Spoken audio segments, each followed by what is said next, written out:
SCCGडी परीक्षा 2025 ये मैथ की 13वीं क्लास है। यदि आपने पिछली 12 क्लासें नहीं देखी तो प्लेलिस्ट के अंदर जाकर जरूर देखना, या फिर मैं उनकी लिंक इस वीडियो के डिस्क्रिप्शन में दे दूंगा।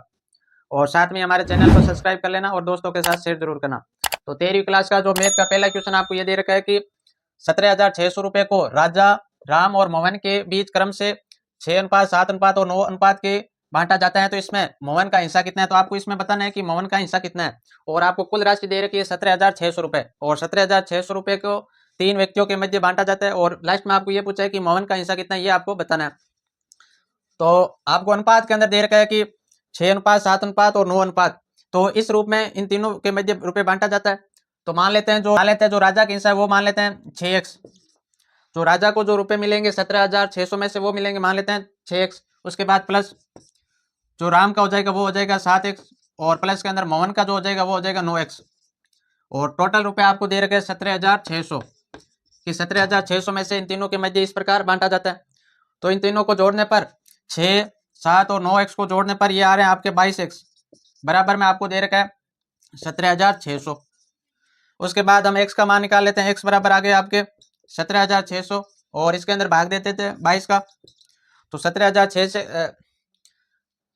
17,600 के अंदर 22 का भाग दूंगा तो ये भाग जाएगा आपके 800 बार। तो x का मान आ गया मेरे पास 800। अब हमें ये पूछा है कि मोहन का हिस्सा कितना है, तो मोहन का हिस्सा कितना होगा, तो इसके अंदर यहाँ पर लिखेंगे 9x और x का मान है 800, तो यहाँ पर लिखेंगे 9 × 800।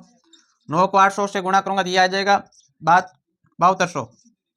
तो मोहन का हिस्सा है 7200 रुपए, यानी कि 7,200 रुपए। राइट ऑप्शन हो जाएगा बी के अंदर दे रखा है 7,200 रुपए। दूसरा क्वेश्चन बहुत सरल क्वेश्चन है, और ये क्वेश्चन 2024 के पेपर के अंदर पूछा गया सवाल है। आपको इसका मान निकालना है कि 11 से 1/2 प्लस 12 से 1/2 प्लस 13 से 1/2 प्लस 14 से 1/2 का मान कितना है, इसका मान निकालना है। तो ये आपको मिश्र भिन्न में दे रखा है, पहले इसको साधारण भिन्न में बदलेंगे। तो साधारण भिन्न में बदलने के लिए पहले 2 को गुणा कराऊंगा 11 से, तो 2 को 11 से गुणा करूंगा 22 और 1 ये हो गया 23, ये हो जाएगा 23/2। इसी प्रकार इसको बदलेंगे तो 12 को 2 से गुणा करूंगा 24 और 1 हो गया 25/2। इसी प्रकार इसको बदलेंगे तो 13 को 2 से गुणा करूंगा 26 और 1 हो गया आपके 27, और 14 को 2 से गुणा करूंगा तो 28 और 1 ये हो गया आपके 29, बटे के अंदर आ जाएगा 2। अब इसके अंदर इन चारों के अंदर हर है वो सेम है, तो नीचे मैं सीधा लिख दूंगा 2, और फिर ऊपर है जितनी उन संख्या को जोड़ लेते हैं तो ये हो जाएगा 23 प्लस 25 प्लस 27 प्लस ये हो गया आपके 29। इन सभी को जोड़ने पर ये आपके आगे 104 के अंदर भाग दूंगा 2 का, तो 104 के अंदर 2 का भाग दूंगा तो ये जाएगा आपके 52 बार। तो इनका मान आ गया 52। राइट ऑप्शन हो जाएगा आपके ए के अंदर दे रखा है 52। आगे क्वेश्चन आपको तीसरा दे रखा है कि विक्रय मूल्य और क्रय मूल्य का अनुपात आपको ये दे रखा है कि 7:11 है। आगे आपको ये पूछा हानि प्रतिशत कितना है, तो आपको बताना है कि हानि प्रतिशत के अंदर कितना हुई है, ये आपको बताना है। तो यहाँ पर जो पहला मान दे रखा है वो विक्रय मूल्य का है, तो विक्रय मूल्य का मान दे रखा है आपको 7, और उसके बाद ये तो हो गया आपके विक्रय मूल्य, और क्रय मूल्य को आपको दे रखा है 11, ये हो गया क्रय मूल्य।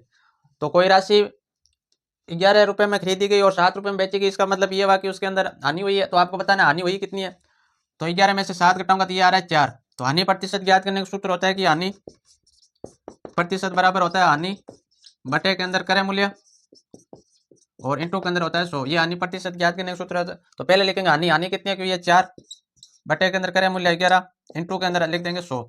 तो 4 को 100 से गुणा करूंगा तो ये हो गया आपके 400। 400 के अंदर भाग देना 11 का, तो 400 के अंदर मैं 11 का भाग दूंगा तो ये भाग जाएगा पहले 3, फिर उसके बाद 6.36%।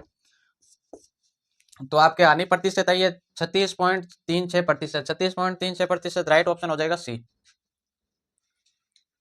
आगे क्वेश्चन चौथा है। चौथे क्वेश्चन के अंदर है कि एक वस्तु का अंकित मूल्य आपको दे रखा है 1850 रुपए है। यदि वस्तु पर 60% की छूट दी जाती है तो वस्तु का विक्रय मूल्य कितना होगा। तो आपको निकालना है वस्तु का विक्रय मूल्य और 60% की छूट दी जाती है, तो छूट हमेशा अंकित मूल्य पर दी जाती है। तो यहाँ पर आपको अंकित मूल्य दे रखा है 1850, तो आपको छूट दे रखी है 60%, यानी कि 100 में से मैं 60 घटा दूंगा, पीछे बच रहा है 40, तो आपको 1850 का 40% निकालना है। तो इस जीरो से ये जीरो कट गया, इससे ये कट गया। अब आपको गुणा करानी है 185 को 4 से, तो 4 पंजा हो गए 20, 2 32 और ये 2 हो गए आपके 34, ये 3 फिर 4 और 3 हो गए आपके 7। तो विक्रय मूल्य आ गया 740 रुपये। तो 740 राइट ऑप्शन हो जाएगा ए। क्वेश्चन आपके 5वां दे रखे 5वें के अंदर है कि यदि 15 आदमी एक घर को 18 दिनों में बना सकते हैं तो 12 आदमी उसी घर को कितने दिनों में बना पाएंगे। तो आपको दिनों की संख्या निकालनी है कि 12 आदमी उस घर को कितने दिनों में बना पाएंगे। तो इसके लिए आपको सीधा फॉर्मूला लगाना है कि m1 इंटू d1 बराबर होता है m2 इंटू के अंदर d2। m1 का मतलब हो गया व्यक्तियों की संख्या, पहले व्यक्तियों की संख्या कितनी है, और d1 का मतलब हो गया दिन कितने लग रहे हैं, और बाद में m2 का मतलब हो गए बाद में कितने व्यक्ति और कितने दिन लग रहे हैं, ये आपको बताना है। तो m1 का मतलब पहले व्यक्ति थे 15 इंटू d1 दिन वो लगा रहे थे 18। उसके बाद अब व्यक्तियों की संख्या तो आपको दे रखी है 12 और दिनों की संख्या आपको निकालना है, तो इसको d2 को d2 लिख देते हैं। अब ये 12 गुणा के अंदर इधर आ जाएगा भाग के अंदर, तो ये हो जाएगा आपके 15 इंटू 18 बट्टे के अंदर आ जाएगा 12 बराबर रह जाएगा आपके d2 यानी कि दिनों की संख्या, ये आपको निकालने। तो अब इसको 2 के पाटे से 18 गया 9 बार और ये गया 6 बार। अब फिर 3 के पाटे से 9 गया 3 बार और ये गया 2 बार। अब कोई कट नहीं रहा है तो 15 को मैं गुणा करवा देता हूँ 3 से, तो ये हो जाएगा आपके 45। 45 के अंदर भाग देना 2 का, तो 45 के अंदर भाग दूंगा 2 का, तो ये 2 और उसके बाद 2.5 दिन, तो ये आपके आगे 22.5 दिन। तो 22.5 दिन राइट ऑप्शन हो जाएगा बी। आगे क्वेश्चन छठा है। छठे क्वेश्चन के अंदर दे रखा है कि एक बल्ब के विक्रय मूल्य और विक्रय मूल्य का अनुपात आपको दे रखा है 20:25 है, तो लाभ प्रतिशत कितना है, तो आपको बताना है कि लाभ प्रतिशत कितना है। ये क्वेश्चन जो मैंने अभी पहले क्वेश्चन करवाया उस टाइप का क्वेश्चन है, उसमें हानि ज्ञात करनी थी और इसमें लाभ ज्ञात करना है आपको।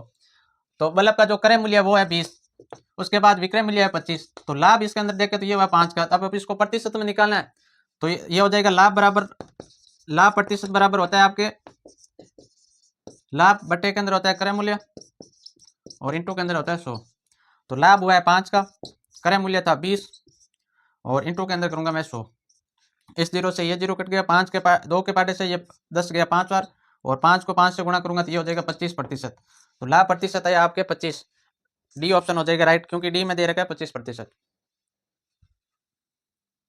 आगे क्वेश्चन 7वां है। 7वें क्वेश्चन को आपको सरल करके और इसका मान निकालना है। तो यहाँ पर आपको दे रखा है 144, फिर बटे के अंदर दे रखा है 33, फिर ऑफ हटाने के लिए यहाँ पर लिखूंगा गुणा, फिर यहाँ पर दे रखा है 11/12, फिर माइनस, फिर यहाँ पर 132 बट्टे के अंदर दे रखा है 13 और फिर यहाँ पर गुणा के अंदर आ जाएगा 52/12। अब इसको सरल करना है, तो 11 के पाटे से 33 गया 3 बार, 12 के पाटे से 144 गया 12 बार और 3 के पाटे से 12 गया 4 बार। तो यहाँ पर तो इस पद के अंदर आ गए 4, फिर यहाँ पर माइनस, फिर इसको सरल करते हैं तो 13 के पाटे से 13 गया 1 बार और 52 गया 4 बार। फिर यहाँ पर देखते हैं 4 के पाटे से ये गया आपके 12 गया 3 बार। अब 3 का भाग में 3 के पाटे से 3 1 बार और 3 के पाटे से ये गया आपके 4 और फिर 4 44 बार। तो यहाँ पर आपको इसको सरल करने पर आगे 44। अब यहाँ पर माइनस के 44 में से प्लस के 4 घटाऊंगा तो माइनस के आ रहा है 40, तो ये आपके राइट ऑप्शन हो जाएगा। और राइट ऑप्शन की बात करें तो सी, तो सी के अंदर दे रखा है माइनस के 40 और उत्तर भी हमारा है माइनस के 40। आगे क्वेश्चन 8 है। 8वें क्वेश्चन के अंदर दे रखा है कि एक घन की भुजा की लंबाई आपको दे रखी है 13 सेमी। आगे आपको पूछा है घन का पार्श्व पृष्ठीय क्षेत्रफल निकालना। तो आपको घन का पार्श्व पृष्ठीय क्षेत्रफल निकालना, एक तो होता है संपूर्ण पृष्ठीय और एक होता है पार्श्व। तो संपूर्ण पृष्ठीय ज्ञात करने का सूत्र होता है 6 × भुजा स्क्वायर। घन का जो संपूर्ण पृष्ठीय क्षेत्रफल ज्ञात करने की ये सूत्र होता है, लेकिन आपको ये पूछा है कि पार्श्व क्षेत्रफल, तो पार्श्व पृष्ठीय क्षेत्रफल ज्ञात करने का सूत्र होता है 4 × भुजा स्क्वायर। घन का पार्श्व पृष्ठीय क्षेत्रफल ज्ञात करने का सूत्र होता है 4 × भुजा स्क्वायर। यहाँ पर लिखेंगे 4 × भुजा स्क्वायर, यानी कि भुजा आपको दे रखी है 13, 13 का स्क्वायर हो जाएगा, फिर 4 × 13 का स्क्वायर वर्ग करूंगा तो यार आगे आप ये आ जाएगा आपके 169। अब 4 को 169 से गुणा करूंगा तो ये आ जाएगा आपके 676 सेमी स्क्वायर। क्षेत्रफल ज्ञात कर रहे हैं तो स्क्वायर लगाना जरूरी है, तो राइट ऑप्शन हो जाएगा सी, सी के अंदर है 676 सेमी स्क्वायर। और 9वां क्वेश्चन ये परीक्षा के अंदर पूछा गया सवाल है। इसके अंदर है कि 40 विद्यार्थियों की एक कक्षा में 30 लड़कियां हैं, तो कक्षा में लड़कों का प्रतिशत कितना है, तो आपको लड़कों का जो प्रतिशत है वो निकालना है। और आप ये दे रखा है कि कक्षा के अंदर टोटल जो है विद्यार्थी वो 40 है, उसमें से 30 तो हो गई आपके लड़कियां,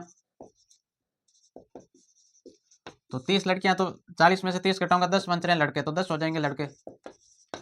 तो कक्षा के अंदर 10 लड़के हैं और 30 लड़कियां। इसके अंदर आपको लड़कों का जो प्रतिशत है वो बताना है कि कक्षा के अंदर कितने प्रतिशत लड़के हैं। तो इसके लिए मैं ऊपर लिखूंगा टोटल लड़के हैं वो 10 और टोटल विद्यार्थी हैं वो है आपके 40। प्रतिशत निकालने के लिए गुणा कराऊंगा 100 से, इस जीरो से तो ये जीरो कट गया और 4 के पाटे से 100 गया आपके 25 बार, 25 चौक होता है आपके 100, तो लड़कों का जो प्रतिशत है वो आया 25%। राइट ऑप्शन हो जाएगा बी के अंदर है 25%। 10वें क्वेश्चन को हम बोर्ड मास के नियम से सरल करेंगे। तो यहाँ पर दे रखा है पहले 1100 के अंदर 5 का भाग देते हैं, तो 1100 के अंदर मैं 5 का भाग दूंगा तो ये आएगा आपके 220, फिर प्लस का प्लस। फिर यहाँ पर 420 के अंदर 2 का भाग दूंगा तो ये आएगा आपके 210, फिर प्लस का प्लस। फिर 550 के अंदर मैं 5 का भाग दूंगा तो ये आपके जाएगा 110। अब इन तीनों को जोड़ते हैं, तो तीनों को जोड़ने पर ये हो गया आपके 0, फिर 1 और 1 2, 2 और 2 हो गए आपके 4, फिर 1 और 2 हो गए 3, 3 और 2 हो गए 5, तो इसका मान आ गया 540। 540 राइट ऑप्शन हो जाएगा 20।